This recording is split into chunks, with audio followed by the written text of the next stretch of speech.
Dili na manghilabot si Gobernador Gwen Garcia sa mga pamaagi ug mga desisyon sa mga kadagkuan sulod sa Philippine National Police, hinungdan nga ilang gerilyibuhan si Provincial Police Director Colonel Engelbert Soriano. Apan iyang gisaway ang giluwatan nga pamahayag sa officer in charge sa PNP karon nga si PNP Lieutenant General Vicente Danao sa iyang pasangil nga namulitika si Soriano dinhi sa probinsya sa Sugbo. Gani iyang gisumbalik ngadto ni Danao ang pamasangil ni ini kang Soriano nga sipsip. I understand both of them, including General Vega, were threatened or asked to resign if they could not. Is that true? They will not make this arrest or follow the order of Secretary Anyo. Were his actions showing that he was being biased during the campaign, during the election season?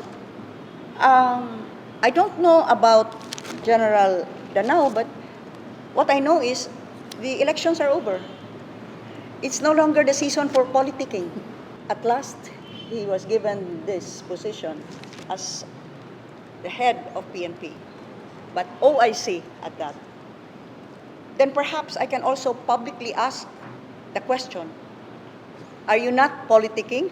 Hindi ka ba nagsisip-sip just so you will finally be appointed? Gipasabot ni Garcia nga sa kapin usa ka tuig nga nahimong hepe si Soriano dinhi sa lalawigan sa Sugbo, aduna gihapon kini mga nahimong desisyon o mga polisiya nga wala niya mauyuni apan iya gayud gibarugan. Busa dili makiangayon nga tawgon kini nga sipsip ug namulitiko. I was shocked. This coming from the supposed top man in the PNP hierarchy and talking about a fellow officer, perhaps lower in rank, but still deserving of the courtesy as a fellow officer.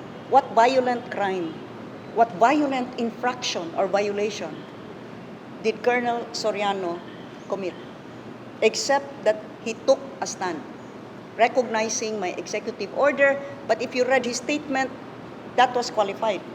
Unless otherwise set aside by the appropriate authority. That was a very safe statement.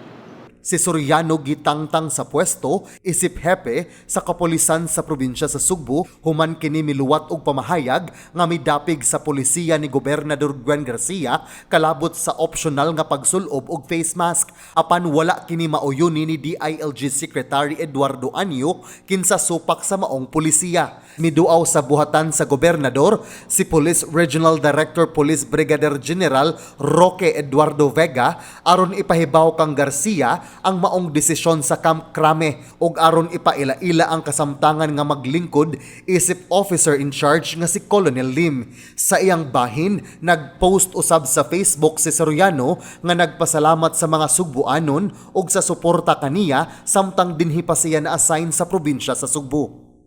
John Fredson Granada, Balita sa Sugbo.